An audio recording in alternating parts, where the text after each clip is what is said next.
Hello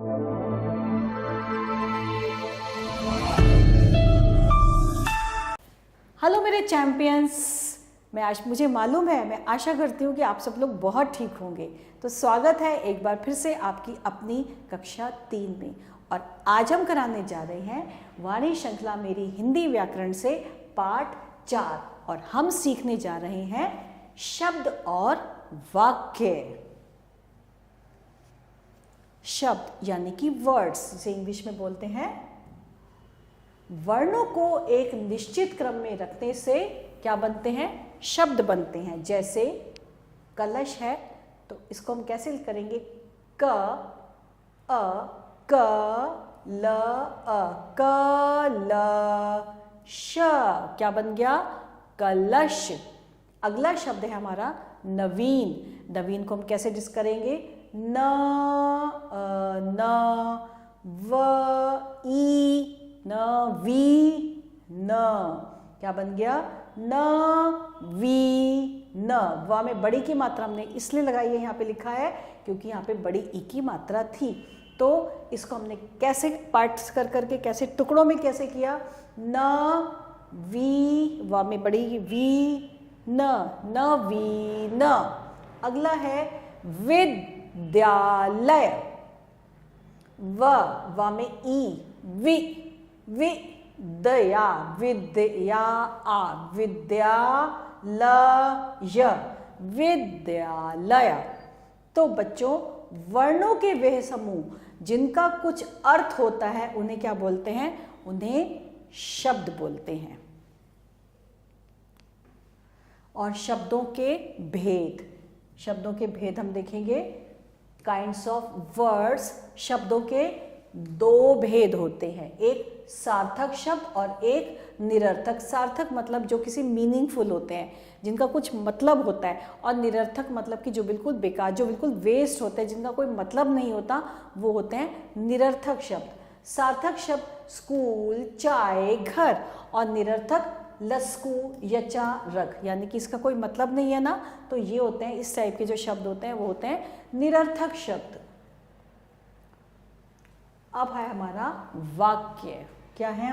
अब हम पढ़ेंगे वाक्य यानी कि सेंटेंसेस। सबसे पहले है, ये क्या है? ये एक दर्जी है जो क्या कर रहा है? कपड़े सिल रहा है। दर्जी कपड़े सिल रहा है। और यहाँ पे क्या है? एक महिला क्या कर रही है? खाना बना रही है। तो ये वाक्य हैं, इनको पढ़ने से पूरी बात समझ में आ रही है। यानी कि दर्जी कपड़े सिल रहा है, ये एक वाक्य था जो हमें समझ में आ गया, चित्र देखकर हमें समझ में आ गया। अगर मैं आपसे बोल रही हूँ क्या आपने पढ़ाई की, तो मैंने आपसे सेंटेंस पूछा, मैंने आपसे वाक्य पूछा और आपको समझ में आ गया कि मैम ने क्या पूछा है कि क्या आपने हिंदी की पढ़ाई की।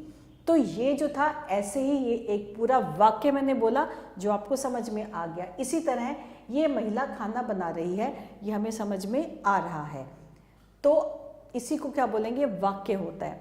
और अब देखिए, रहा निकल है सूरज, खेल है बच्चे रहे, तो ये क्या है?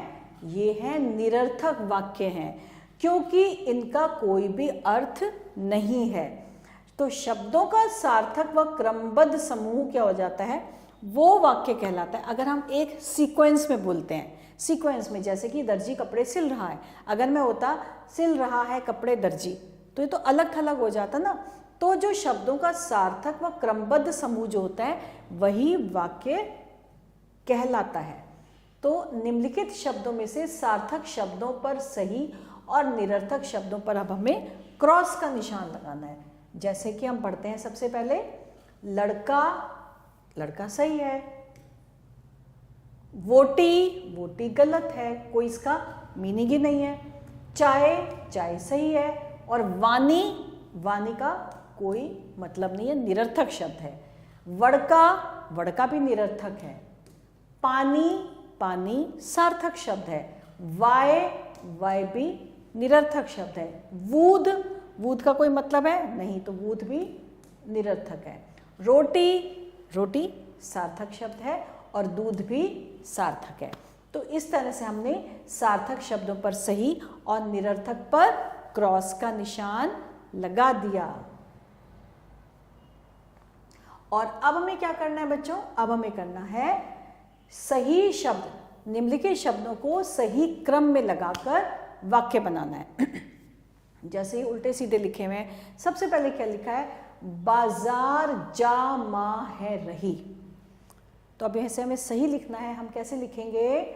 हम लिखेंगे माँ बाजार जा रही हैं। हम इसे ऐसे क्रमबद्ध में लिखेंगे, माँ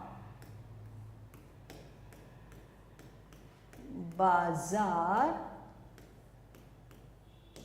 जा रही हैं। तो ये क्या हो गया हमारा? ये हो गया हमारा, हमने सही क्रम में लिख दिया। और ऐसे ही है गाना वर्तिका है गाती। इसको कैसे लिखेंगे? इसको लिखेंगे वर्तिका, वर्तिका गाना गाती है। हमने ऐसे लिखा। फिर है खा रहा है खाना अमन। इसको भी हम ठीक से लिखेंगे, अमन खाना खा रहा है। अमन खाना खा रहा है। अगला है गए देखने ताजमहल हम। तो इसको भी हम सीक्वेंस में लिखेंगे, क्रमबद्ध में लिखेंगे कि हम ताजमहल, क्योंकि ये उल्टा सीधा लिखा हुआ था, क्रमबद्ध में नहीं था, तो हमने इसको ठीक से लिखा, हम ताजमहल देखने गए। और आखिरी में है लिए मेरे खिलौने लाए चाचा जी। इसको कैसे करेंगे बच्चों? कैसे करेंगे? इसको करेंगे मेरे चाचा जी चाचा जी मेरे लिए खिलौने लाए। तो यहां से हम स्टार्ट करते हैं, चाचा जी मेरे लिए खिलौने लाए। तो हमने बच्चों क्या किया? हमने इन शब्दों को सही क्रम में लगाकर हमने इसके वाक्य बनाए। और एक चीज़ बच्चों आपको हमेशा ध्यान रखना है, आप जब भी हिंदी की पढ़ाई करेंगे, चाहे वो व्याकरण हो, चाहे वो गद्यांश हो, चाहे कविता हो, कुछ भी हो, आपको हमेशा बोलकर ही लिखना है। अगर पढ़ेंगे तो भी बोल के पढ़ेंगे, लिखेंगे जैसे मैं बोलती हूँ, लिख के भी तो भी आप बोल के। इससे आपको एक तो आपका अभ्यास होगा, आप गलत, और दूसरा आपकी जो प्रोनाउंसिएशन है, आपकी जो बोली है, वो भी आपकी स्पष्ट होगी, सही होगी। तो हमेशा हिंदी या कोई भी आप भाषा पढ़ रहे हो कुछ भी, तो हिंदी को आप हमेशा बोल बोल कर ही पढ़ाई करेंगे और लिखेंगे। ठीक? तो इसके साथ हमारा ये वाला पार्ट यहीं समाप्त होता है। बहुत जल्दी आते हैं आपके साथ नए पार्ट के साथ।